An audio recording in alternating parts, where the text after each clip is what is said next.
Magandang hapon po sa ating lahat. Narito na po ang latest weather update ngayong araw ng Martes, July 29, 2025. Wala naman na po tayong namataang low pressure area sa loob po ng ating Philippine Area of Responsibility. At kung papansin po ninyo sa ating latest satellite animation, ay dito po sa Southern Luzon, Visayas at Mindanao ay wala tayong masyadong mga kaulapan, no? So magiging maaliwalas po yung ating panahon sa hapon na ito hanggang bukas at sa ating po pagtaya itong maaliwalas na panahon sa Southern Luzon, Visayas at Mindanao ay aasahan po natin sa buong linggo. Samantala, marami po tayong mga kaulapan dito sa may Northern Luzon at Central Luzon. Ito naman po ay mga kaulapan na dala ng Southwest Monsoon o habagat.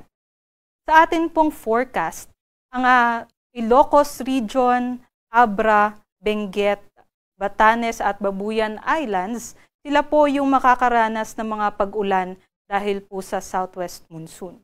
Dito naman po sa may Central Luzon, pati na rin sa may Metro Manila, Rizal at dito din po sa may Zambales at Bataan, aasahan pa rin po natin yung mga cloudy skies o yung mga makulimlim na papawirin na may tsansa pa rin po na mga kalat-kalat na pag-ulan, pagkulog at pagkilat dahil pa rin po yan sa Southwest Monsoon.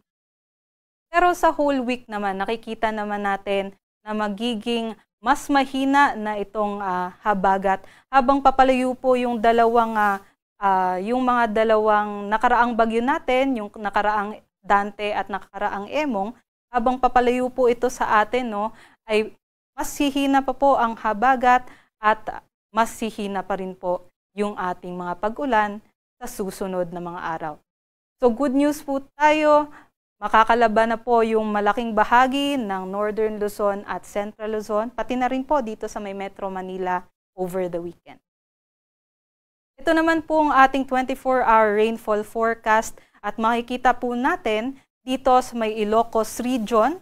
So kasama na po yung Ilocos Norte, Ilocos Sur, Pangasinan at La Union.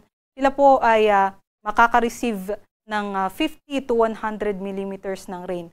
Kasama din po dyan ang Abra at Benguet at yung 50 to 100 millimeters na rainfall po in 24 hours ay maaari po nating mahalin tulad sa 4 hanggang 8 balde ng tubig na ibinuhos natin is isang standard na palikuran sa loob ng 24 oras. So kung may imagine po ninyo, yung 4 hanggang 8 balde ay kung wala po talagang sisip-sip ng tubig na yun, no, ay posible po talagang tumaas yung ating level ng tubig. Lalong-lalo na po dyan sa may urbanized areas at pati na rin po no, sa mga bulubunduking mga lugar, posible po yung mga flash floods at landslides. Kaya mag-ingat pa rin po tayo sa mga kababayan natin dyan sa may western section ng Northern Luzon. Para naman po sa taya ng panahon natin bukas, magiging maulan pa rin po dito sa may malaking bahagi ng Northern Luzon. At dito naman po sa may Southern Luzon, kabilang na din po ang Metro Manila at ang ibang bahagi ng Central Luzon, no, ay sila po ay makakaasa ng partly cloudy to cloudy skies o mag-i-improve na po yung weather natin. So magiging maaraw na po tayo sa susunod na mga araw. Agwat ng temperatura po natin dito sa may Metro Manila ay 25 to 30 degrees Celsius. So medyo mainit na nga po tayo. Dito naman po sa may Legazpi ay 26 to 33 degrees Celsius. Mag-ingat po tayo sa banta ng mainit na panahon.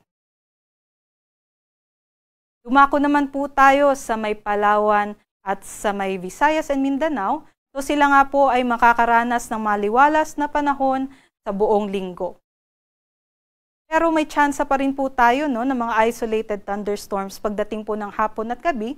So mag-ingat pa rin po tayo sa mga biglaang bugso ng mga pag-ulan at hangin.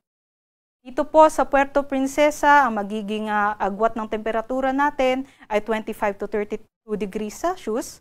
Sa may Zamboanga naman po ay 25 to 34 at sa may Davao ay 25 to 33 degrees Celsius. So mainit po ang ating panahon. Magdala po tayo ng tubig at ating payong. Dahil nga po sa bugso ng hangin na dala ng habagat, ay meron po tayong nakataas na gale warning sa northern seaboard ng Northern Luzon. Kabilang na po ang Batanes, Babuyan Islands, ang northern coast ng Ilocos Norte.